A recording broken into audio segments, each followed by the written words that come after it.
We're Jess and Freddie and Winnie, of course, and we've embarked on a 6-month home renovation of our London house. After years of saving and 2 years living here, we took the plunge and knocked down a few walls and added a new floor in the loft. It is chaos, and we're living through our build and sharing all the highs and lows of taking on a home refurb project. Hi everyone, welcome back to my home reno series. We've been over here settling into our new house, just doing a lot of cleaning now the builders have gone, and a bit of gardening to try and clear up the mess and just general odd jobs around the house. The garden in particular needs so much work. So we're just removing the final bits of grass, which seems ever so slightly counterproductive, seeing as Freddie put his heart and soul into like sowing this lawn last summer.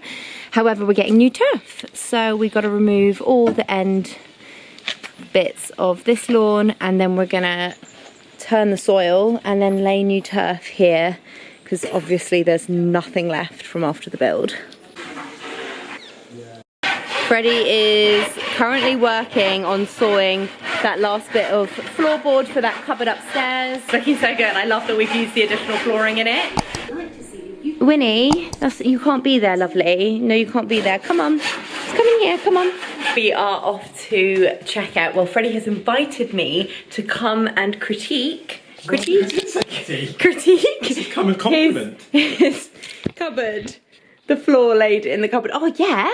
You've done it. You've cut the one to size in the corner. I have, but the top, that won't ever slot in. Your suitcase at the back or whatever you don't care about. It's a strong 6.5, my friend. It's good around the corner. Corner might change things. Okay, you can have a 7. That's rude. So as we continue putting the house back together, we are doing those last little jobs that were not contracted for the builders. So today my job is painting inside this attic cupboard. So it's the floor Freddie laid yesterday, and now I'm just going to paint this all white. So it's our eave storage in the loft, and this is going to be the office area, but it's just filled with junk at the moment because all that stuff needs to go in there.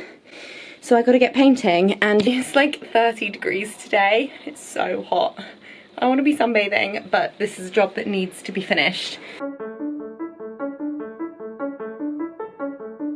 Okay, so as we slowly put everything away, this area is looking so much better. I finished painting inside the cupboards. We finally filled the cupboards. So we've got this little storage thing in here. We actually rebuilt this IKEA cube. I realise it is so dark. We rebuilt this cube inside the eave storage so we can put all the boxes in, and obviously just like the whole thing. It's just filled with our stuff. Just really appreciating the amount of storage we put in our house. I'm so glad we really thought about the storage in design when we were designing the house, because we have so much junk that needs to be hidden and that I do not want on display. So storage is great.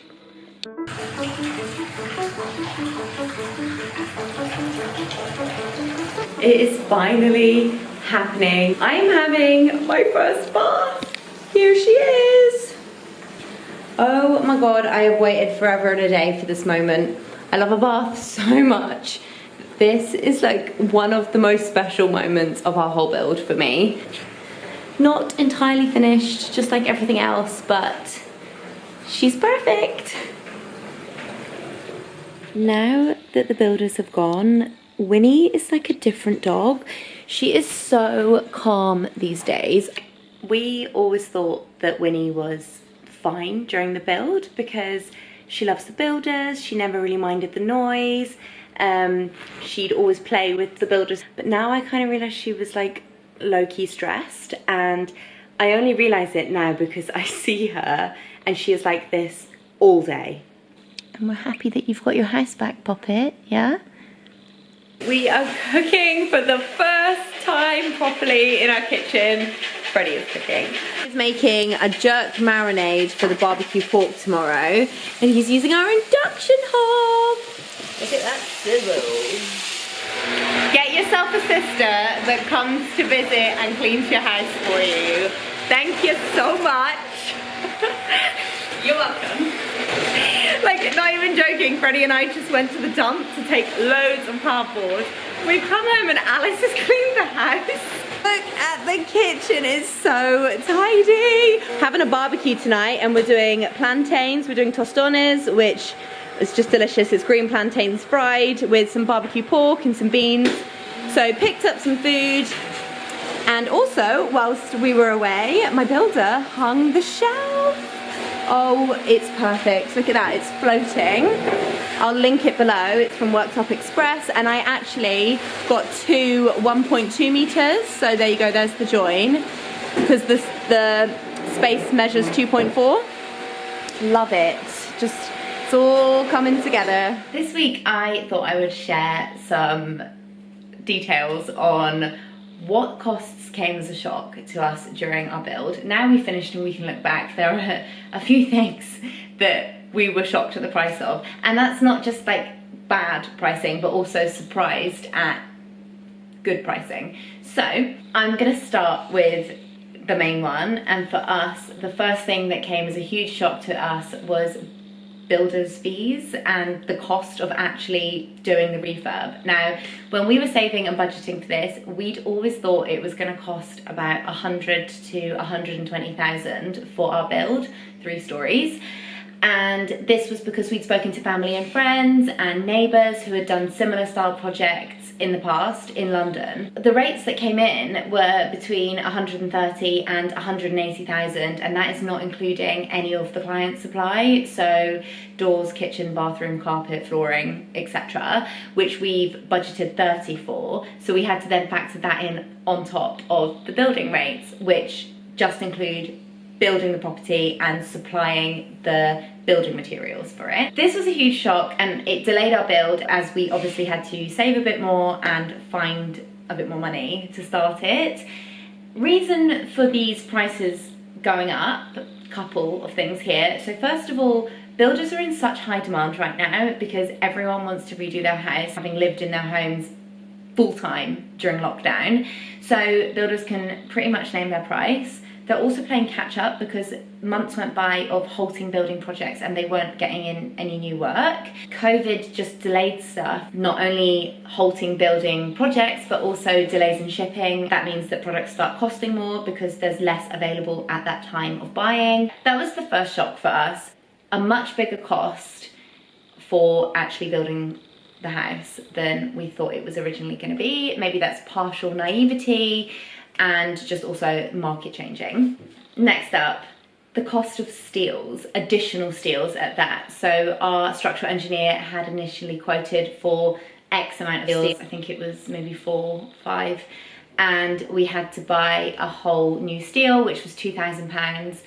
So yeah, that was a big shock. We thought all the drawings and numbers had been agreed at the beginning, which goes on to my next point. The cost of structural engineer fees. So every time you have to redo the calculations, that is a cost, and it's this merry-go-round of they supply the drawings, building control then look at them and approve that. The builder has a look at them and says whether he's comfortable to put that in or not. Our builder said that he thought they needed an additional steel in a certain place.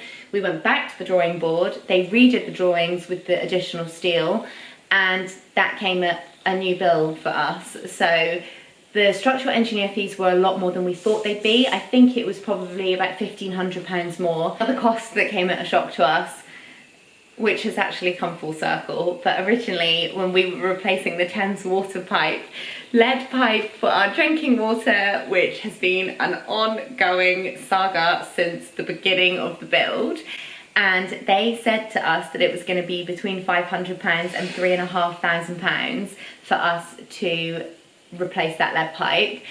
The reason that it would be so expensive is because they had to shut off our road and dig up the road, re-tarmac it after they'd replaced the pipes. We were prepared to pay it. We had like 5 months notice in the end before they started the work.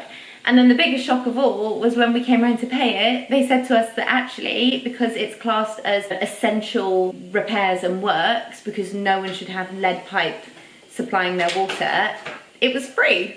So great. That came as a shock to us because we were fully expecting to pay that after digesting that sum of money and realising it was going to come out of our pockets. So a nice shock. A few other things that, these are just obviously costs we decided not to do, but if you're going to rent and not live in your property when you're doing your build, be prepared to actually find out what the market rate is for renting around where you live, because we were shocked that it was going to cost us £10,000 to rent an apartment near us on a short-term rent, which is obviously a much higher rent because you're not in a long-term contract, bills and everything are included and it's furnished.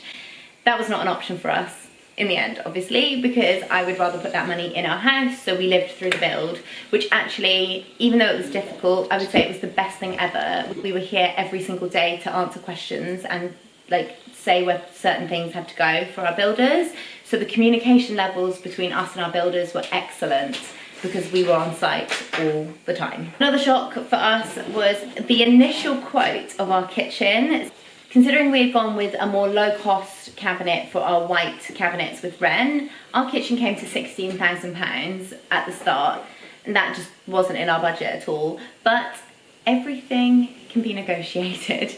So we managed to get that price down to £7,000 and then ordered worktop and appliances elsewhere. The cost of the kitchen was a shock. We thought it would be about 10 and it came to 16. So yeah, we brought that right down.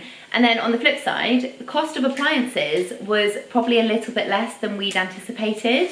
We got most of our appliances on deals on AO.com.